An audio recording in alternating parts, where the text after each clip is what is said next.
nggak mau langsung percaya sama dokter yang pertama aku kunjungin gitu. Bukan karena aku tidak percaya, tapi aku mau mencari second opinion. Aku mau cari tahu lagi seberapa kuat pendapatnya sehingga aku bisa jadikan itu pedoman dan aku bisa ngambil treatment selanjutnya. Dan kebetulan juga di dokter yang pertama aku pergi itu alat USG-nya itu gimana ya, masih nggak terlalu bagus gitu sih, masih nggak terlalu jelas, jadi mungkin bisa jadi beliau salah gitu. At least kalau pendapatnya beda dari dokter yang kedua yang aku pergi tuh, setidaknya aku bisa next stepnya nih apa gitu kan. Jadi pergilah aku sama suami ke dokter yang kedua, dan beliau ini alatnya tuh lebih lengkap. Dia punya USG 3D, dia punya USG transvaginal. Jadi aku ceritain juga aku pernah masuk rumah sakit bla bla bla, di dokter sebelumnya aku dikatakan diare akut, terus aku pergi lagi ke dokter kandungan, beliau mengatakan aku kista fungsional dan segala macam. Jadi please dok, sebenarnya saya ini kista apa gitu kan aku tanya. Beliau cek transvaginal dan beliau mengatakan kalau ini ada dermoid lagi. Di situ aku bingung banget, jadi kenapa bisa berbeda? Oke, aku ada kista gitu. Jadi guys, kista ovarium itu kan banyak. Ada salah satunya ada kista dermoid, kista fungsional, endometriosis, PCOS dan segala macem gitu kan. Setiap kista dengan jenis yang berbeda itu punya treatment yang berbeda pastinya. Jadi aku sempat tanya sama dokternya, kok ada kista dermoid lagi, sedangkan aku sudah pernah kista dermoid dan itu sudah diangkat, dan kenapa ada lagi gitu. Aku juga berpikir kista dermoid itu kan adalah kista yang memang sudah ada di diri aku sewaktu aku masih jadi embrio di kandungan ibu aku gitu kan. Nah, kenapa dia ada lagi sedangkan dia sudah diangkat? Aku bingungnya di situ. Jadi ini second opinionnya tuh sepertinya tidak mengarah ke satu titik gitu. Justru ini berbeda pendapat, dan aku bingung kan sebagai pasien yang tidak tahu menau. Jadi aku harus percaya dengan siapa, aku harus gimana gitu. Dan dokter langsung bilang, jadi nanti kita lihat periode menstruasi selanjutnya ya, apakah ini harus dioperasi dan segala macam gitu. Dan beliau dengan entengnya mengatakan apakah harus dioperasi. Jangankan operasi gitu, aku harus percaya siapa aja tuh aku belum bisa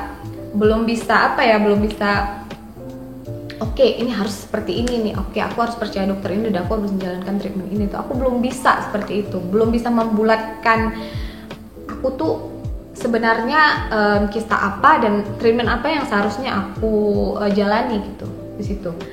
Satu lagi masalah muncul, jadi setelah berkunjung ke dokter yang pertama itu 2 hari setelah menggunakan obat tersebut, aku pipis terus menerus.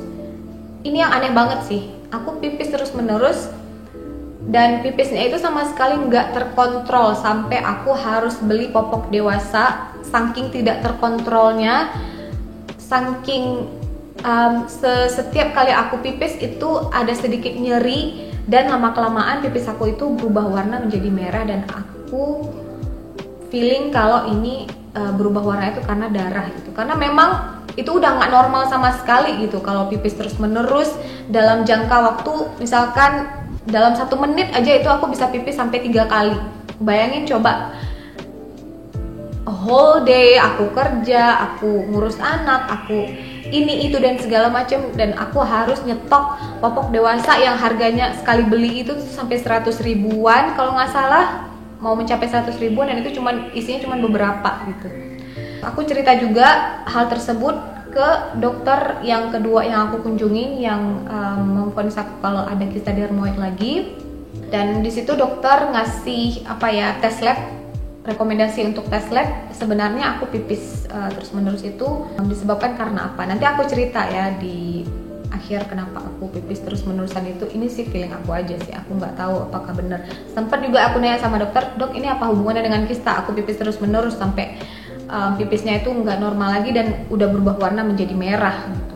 Dokter juga nggak ada kasih jawaban yang pasti karena dokter belum bisa pastikan, jadi aku harus cek lab dulu, baru dokter bisa kasih, oh kamu sakitnya ini, ada hubungan dengan kista atau enggak.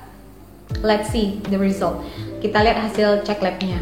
Besoknya aku cek lab. Ada aturan nih, kalau misalkan untuk cek urin itu kita harus menampung air seninya itu berapa mili aku juga lupa.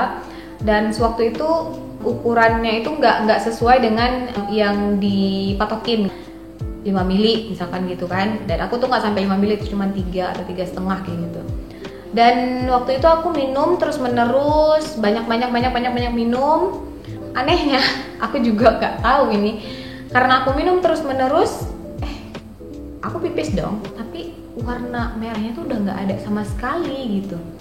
Dan mulai siang sampai ke malamnya pipis aku tuh terus berkurang sampai akhirnya pas diambil urin, pas diambil sampel darah, mungkin karena udah berkurang pipis aku, jadi nggak ada sesuatu yang menyebabkan ini ada hubungannya dengan kista gitu sih sepertinya, menurut aku sih, feeling aku. Aku bawa hasil labnya ke dokter bilang kalau ini hematuria, infeksi saluran kemih gitu. Tapi dokter tidak menjelaskan lebih lanjut apakah ini ada hubungannya dengan kista sampai kamu pipis terus menerus dan segala macam, itu dokter nggak ada ngejelasin. Situ aku aneh, bingung juga gitu. Ya udah, akhirnya aku juga cerita dong sama dokternya, dok, pipis saya udah berkurang banyak banget gitu dari yang sebelumnya saya visit dokter.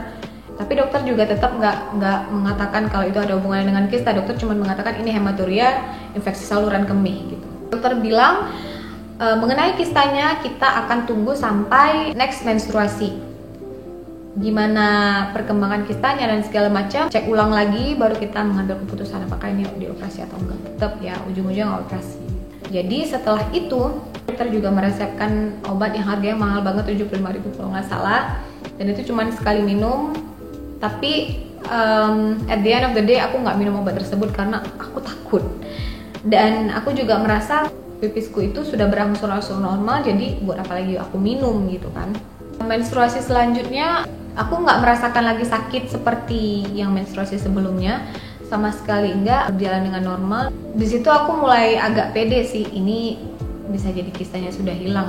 Dan aku masih nggak mau lagi cek ke dokter karena gini loh, aku ke dokter bayar mahal untuk mendapatkan opini mereka, mendapatkan treatment seharusnya apa sih yang bisa aku lakukan. Kalau aku pergi ke dokter tapi ujung-ujungnya mereka beda opini, itu malah bikin pusing pasiennya. Jadi aku harus percaya yang mana.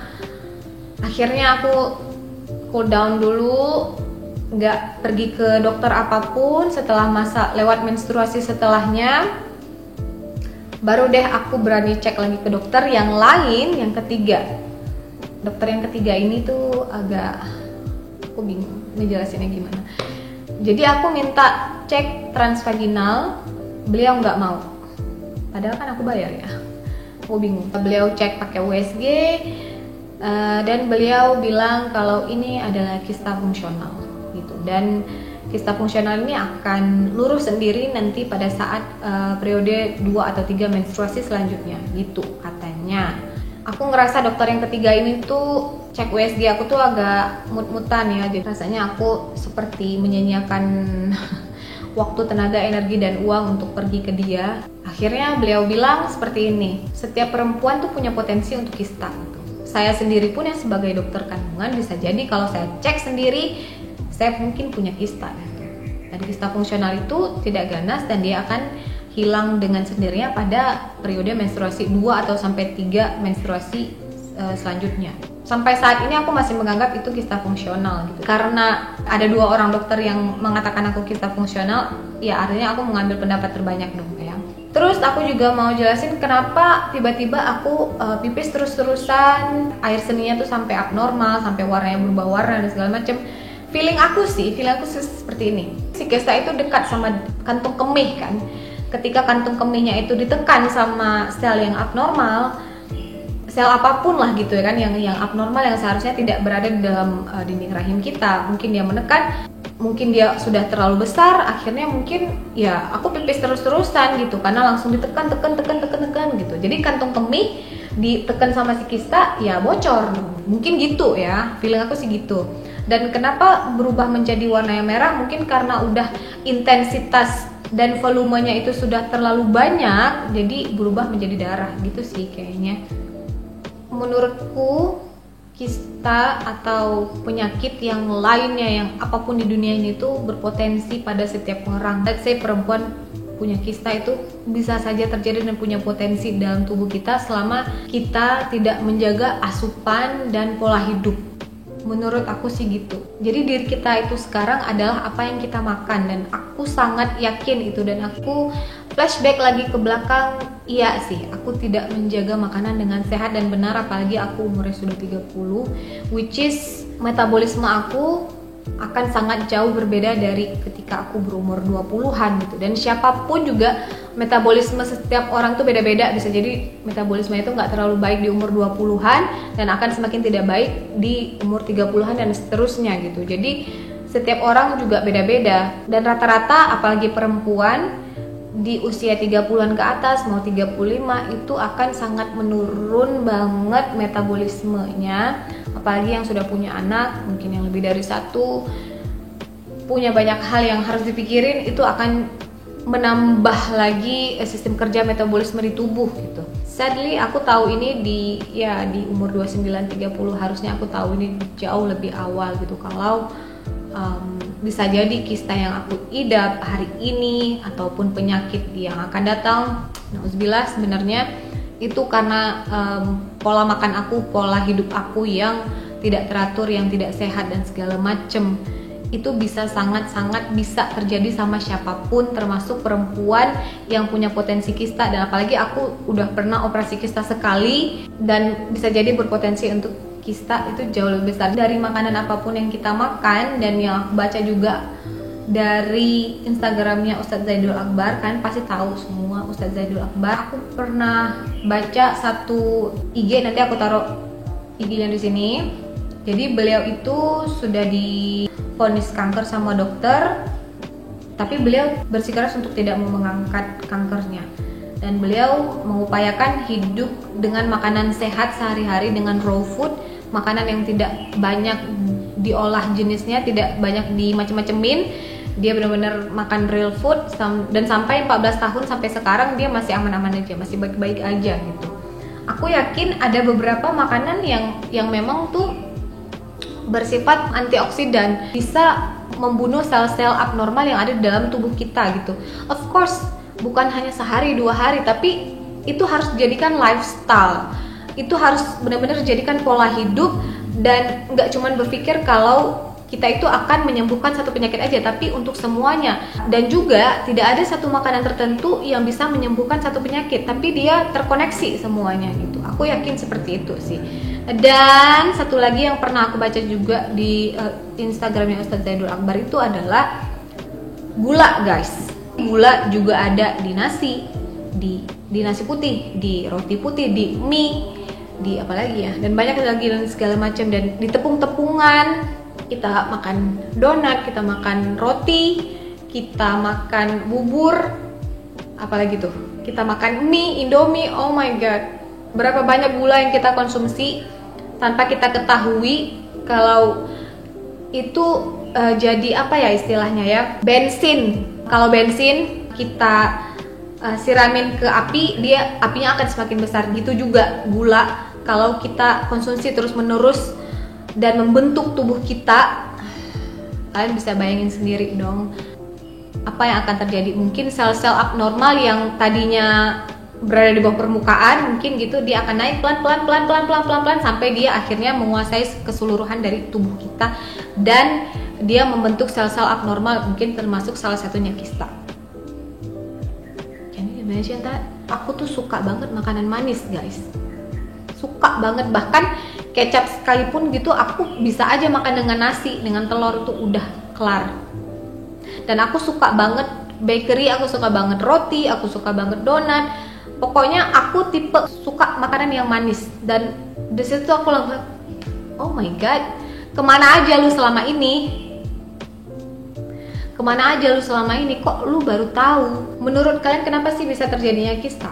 Menurut aku pribadi, terjadinya kista itu karena imbalancing hormonal. Jadi kita perempuan kan akan mengeluarkan menstruasi tiap bulan.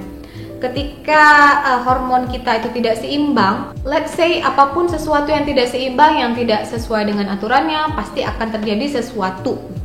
In my case, di kasus aku itu terjadinya kista. Yang harusnya tadinya luruh, jadi tidak luruh karena mendapatkan asupan-asupan yang dia suka gitu istilahnya ya. Mendapatkan asupan-asupan yang seharusnya tidak aku konsumsi supaya hormon aku tuh tetap terjaga, tetap seimbang, tetap stabil gitu. Mungkin itulah kenapa beberapa perempuan yang menstruasinya itu lancar, mungkin itu salah satunya makanannya. Aku yakin sih seperti itu. Jujur sampai saat ini aku belum mengurangi 100% yang namanya gula. Aku baru sedikit demi sedikit, pelan-pelan banget, sambil bener-bener aku pelajarin lagi ilmunya, baca lagi dan jaga makanan. Kita jaga pola hidup kita karena itu investasi tubuh kita sendiri di masa yang akan datang. Kalau kalian lagi promil, kalau kalian pingin sembuh dari satu penyakit, nggak ada lain sih makanan. Pengobatan medis diperlukan juga, tapi 50%, 70%, 60% itu pasti dibantu juga dengan makanan yang kita makan. Dan kita harusnya tuh makan makanan yang nggak terlalu banyak diolah gitu, karena dia tuh masih bener-bener raw, masih bener-bener yang selayaknya kita makan gitu. Oke, segitu aja dari aku. Semoga video ini bermanfaat. Silahkan share buat temen-temen yang mungkin akan sangat perlu video ini. Ataupun kalau ada kata-kata aku yang salah atau deskripsi aku yang salah, mohon dikoreksi karena aku juga bukan dokter. So I'll see you on my next video. Bye. Assalamualaikum.